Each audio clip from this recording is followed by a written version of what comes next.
Raising women's voices, one story at a time. Welcome to the She Said Project podcast.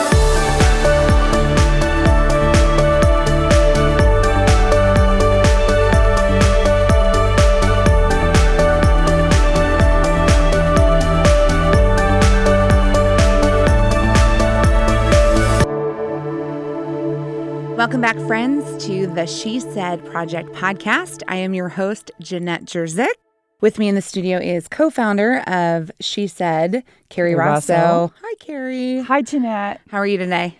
Fantastic. Ready to share another empowering story with the women of our community? I am, and even better, more communities. Beyond our community and beyond. And that is the power of the She Said Project podcast. For our friends who don't know, That's What She Said is a live storytelling event that was born in Champaign-Urbana in the heart of central Illinois. And we have spent over 5 years sharing women's stories, the love, the loss, the happy, the sad, all the feels. And so now through the She Said Project podcast, we have this great opportunity to share these stories with you and talk about how everyone has a story and every one of those stories has an impact on the women in your lives. And I have to tell you, today's guest is most stories. When I hear a great story in my community about women, the first sentence is about the great thing, and the second sentence almost always starts with, so Becca Guyette was there. Are you referring to Becca Guyette? Yes! Becca Guyette. The Becca Guyette. Absolutely. She is very well known in her community for the work that she does, her philanthropy. I think she's on the line. Let's go ahead and bring her on the show. Becca, are you with us? Here I am. Or as my little guy used to say when we played hide and seek, here my are. Well, welcome, Becca, and thank you for spending some time with us today. Obviously, you've gone through the experience of sharing a personal story live on the stage. And then what's even more special is Becca was a special guest on our short-lived web series, That's What She Said, where we obviously saw an opportunity to share even more women's stories. And so, Becca, your name keeps coming up in these circles for a very good reason. Right, because so many of the things that you talked about are universal. We all have mom stories or crazy mom things that our moms do, and then that we repeat and pass on to the next generation. I can't open a container of Cool Whip without thinking of your mom, or Sunday morning when I want to skip out on church, I immediately think of her like, well. Don't do it. Well, let's back this truck up and remind everyone, Becca shared a story called Everyone Should Have a Mexican Mother. So, Becca, what does that mean to you? Well, it was really a way for me to kind of share my upbringing, and I've often thought, a lot of times when people ask, well, why do you do this, or how did you learn about that, or what drew you to this, or how did you develop this trait? It all stems from my mom. And so, and really when I think of all aspects of my life, me as a parent, me as a wife, me as a philanthropist, and someone who wants to support her community in all different ways, my friendships, everything, it really stems to what I watched and learned from my mother. So I wanted to share some stories about her with the audience. And that's unique because so many women hide the fact that I have traits like my mother, and yet you stand loud and proud sharing that, she's an important influence in your life. Absolutely. Oh, and more so the older I get. If my girls grow up to be half as great as you, or to admire me half as much as you admire your mom, I would be a happy, happy woman. Thank you, Carrie. And let's go to the live clip where Becca Guyette performed with the 2015 cast in the Champaign community, Everyone Should Have a Mexican Mother. There are few certainties in life. One of them is that everyone has a mother. I believe everyone should have a Mexican mother. Mexican mothers are generous. My mom lives 5 hours away and visits us monthly, sometimes unexpectedly.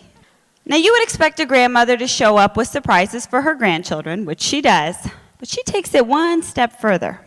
Every visit, she shows up with a large cooler full of food that she has my dad lug in, with a main dish, sometimes roast, sometimes tamales, and about half a dozen butter and cottage cheese containers, none of which contain butter nor cottage cheese, full of rice, beans, what have you. And that's just how she rolls. Not because she's necessarily planning on feeding anyone, but because she might need to feed someone. God forbid anyone leave this woman's presence hungry. True story. 2 months ago, we met up halfway between both our homes for a family funeral, and she told me she had new pillows for me in her trunk because she deemed my guest pillows unacceptable on her last visit. And I said, thank you. And she opens up her trunk. I said, what's in the box? There's a big box in there. She said, oh, just some pies I made. I said, let me see. There were 12 pies in this box. I said, Mom, why did you make those? She said, well, I wasn't sure they were going to have dessert for everyone at the luncheon after the funeral mass tomorrow. What? This was not our church. Mexican mothers are loyal. Now, loyalty means different things to different people. To my mother, it means a lifetime of devotion to those closest to her, even if they happen to be her ex-son-in-law. When my sister divorced her husband of 14 years, my mom had many concerns, of course, having been like a mother to him. But her predominant concern is that he was going to starve. That's a reasonable concern for a grown, self-sufficient man, right? So to show her concern, she would show up with food at his house, random times, maybe lunch, maybe dinner, using the key she had that he was afraid to ask for back. It wasn't until one of my nieces informed her that he was starting to date, and it might not be welcome if she showed up unannounced, that this occurred to be at all inappropriate. From that point on, she still made him food, but she at least announced her visit first. Mexican mothers are protective. We've all heard the saying, hell hath no fury. Try hell hath no fury like a Mexican woman who thinks her child is in danger. When my sister Yoli was in 3rd grade, you know where I'm going with this, she came home and told my mom that her teacher had pulled her braid because she wasn't paying attention. Now, this was the early 80s. That kind of behavior didn't necessarily warrant parental intervention. This is my mom we're talking about. So next day, she holds her hand, walks her into school, walks up to the teacher, and pulls her hair. Pulls her hair. If this behavior seems appropriate to you, you might be a Mexican mother. Mexican mothers are faithful. Growing up, our Catholic faith was a daily part of our lives. And after I went to college, my mom would still call and check in to make sure I was going to Mass. That made sense. But 20 years later, she still keeps this up. I can count on a call on Sunday mornings, about an hour before Mass begins, just checking in, see what you're doing today. Sometimes I'll confess, Mom, it's just really hectic around here. I don't think we're going to make it to Mass. Oh, it's okay, I understand. When I had all 6 of you kids to get around and out the door, it was a lot.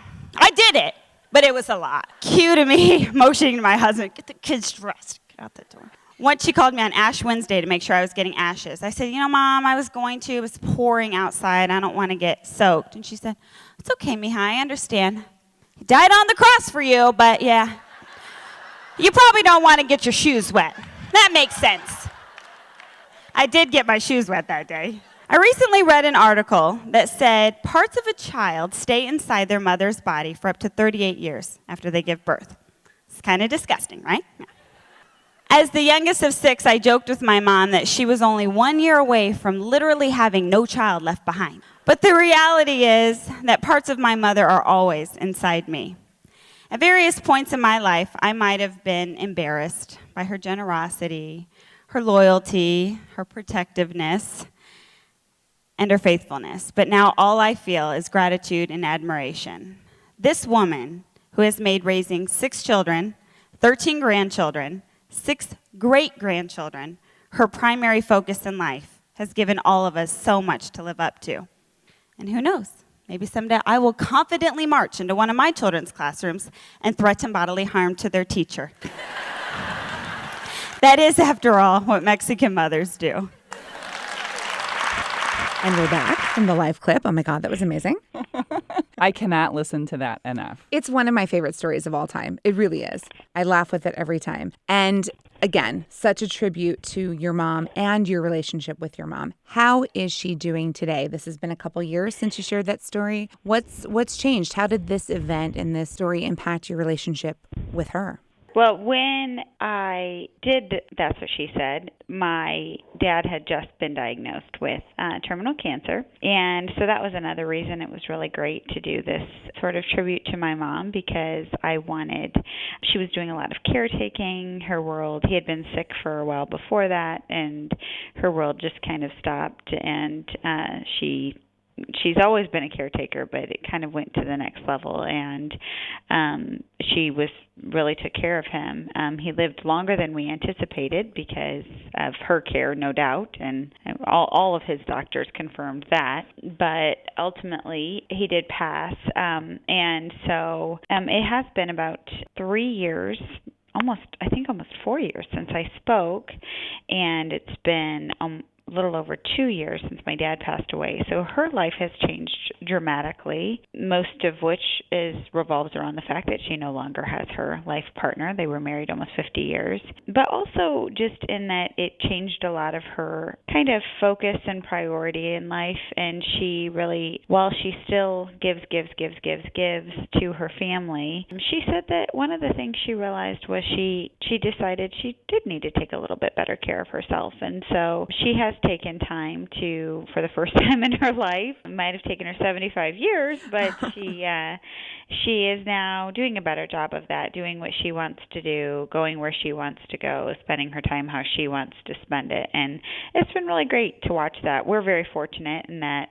even though she lives 5 hours away from here, she spends a week a month here with my family and me. Does she still show up unannounced and surprise you? Well, it's no longer unannounced. Now that she's traveling solo, she's been banned from the unannounced visits. We need to know if she's going to be on the highways driving across 3 states, we need to know that information. You can use, technology available but to you. But she still shows up with a cooler full of food. Oh, of course. She still has, all of her containers full of this, that, and the other. So none of that has changed. Her faith is, if anything, deeper than ever. There's definitely, we know that there's usually 2 Sundays that she's with us, the Sunday she arrives and the Sunday she leaves. And she usually gets here in the afternoon, and she leaves in the morning. So the first Sunday she gets here in the afternoon, the second Sunday she leaves in the morning. And, both times it's, how was Mass this morning? And the other time it's, you're getting ready for Mass now, You're right? on your way, yes. Yeah, of course I am. I love that. We all need an accountability partner in life, and there it is. Oh, yeah. She's definitely my religious accountability partner. So, but she's doing really well. I just had dinner with a friend last night, and she saw my mom last week, and she said, I have to say, she looks really good. And I think she does. She is getting back to herself and adjusting to her new normal. And you no longer need to have a GPS tracker to know when she's coming down the highway. We're an hour away. Exactly. Good time. Well, on a more serious note, how are you doing in the life on the bigger scale? There is a lot going on with Mexican families right now, and absolutely, with immigration and culture. Is that something that you're involved with? Well, it is beyond heartbreaking. I mean, certainly it is angering and it is frustrating. Doesn't really do it justice to say that. I mean, it is infuriating what's happening and how it's happening. But honestly, for me personally, knowing the family dynamics of the Mexican culture, it takes it really to another level internally for me. And, I can't speak for other cultures. I can't speak for other families. And so, some people may say, oh, well, my family's close too. And it's not just Mexican families that have, close family ties. And that's fine. But I know I can only speak from my own background. And what I know is that really all of my friends, all of my family, all of my kind of extended circle in my life have always, my whole life, commented on the closeness of my family and how unusual and unique that is. Mm-hmm. And the depth of it. I mean, just the fact that, my mom doesn't go a day without speaking to all 5 of her daughters. Oh, that is amazing. And, she sees the two that live close to her several times a week. She sees the one that lives in Hawaii. She goes and stays with her for 6 weeks every year. She's here 1 week a month with me. I mean, this is who she is. And so that's what informs me. And so for me to think about the separation, that's the part that's the hardest, is just thinking about, and I know it's hard for everybody to imagine, but thinking of how dehumanized these individuals have become. And at the core, we're talking about mothers and babies, daddies and babies being separated from one another. That's and exactly what we're talking about. Yeah. Well, it's just too much. I think that when people say, well, my family's close too, then the next sentence should be, so I can totally empathize with the horror of what that would be. My kiddos were leg clingers, whether it was first day of swim class or kindergarten or whatever. And that was just because they had to go and spend 6 hours in the classroom, not because of anything any more traumatic than that. And so I remember Exactly. how gut-wrenching that very minor situation was. So I can't even imagine what those parents are going through. And I want to thank you for sharing your perspective as you can relate to the culture that these families are coming from and how it has an impact on you even this far away, just knowing how your family would react in a similar situation. But also to point out the fact that, the story that you shared several years ago on the stage, continues to have relevancy and impact in your life. And now it has a whole new layer as we share it with a new group of women, a new audience, that women are going to hear new things and take new things out of it. And it's going to have a deeper meaning because of what's happening in current events. And that is the power of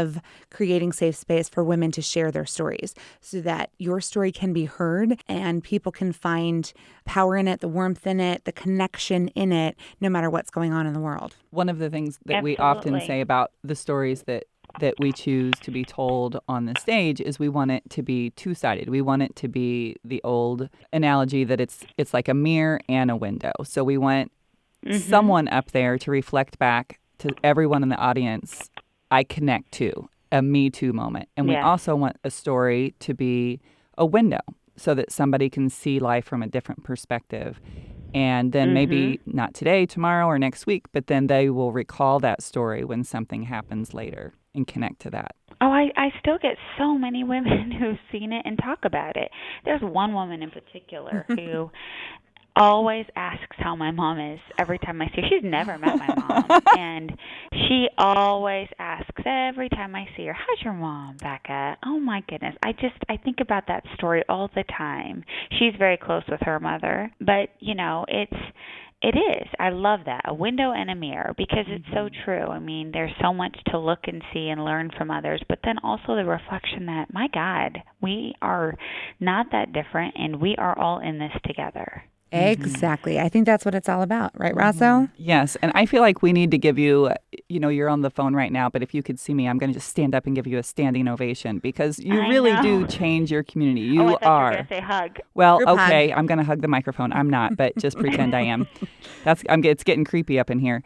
But thank you. Carrie. You do. Sorry, Jeanette. My arm. You are someone who just makes a huge impact on your community, and we are very grateful that you shared it from our stage. Yes, thank you so much for giving of your heart, your time, your voice, and your story.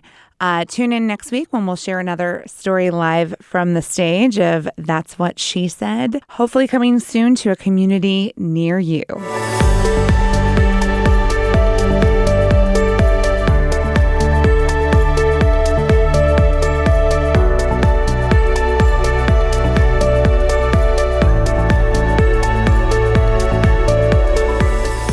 Thank you for listening to the She Said Project podcast in partnership with Illinois Public Media. All materials contained in the podcast are the exclusive property of The She Said Project and That's What She Said, LLC. For more information on our live shows, go to shesaidproject.com. This podcast was presented by Sterling Wealth Management, empowering women to live their best lives. Learn more at sterlingwealthmanagement.com.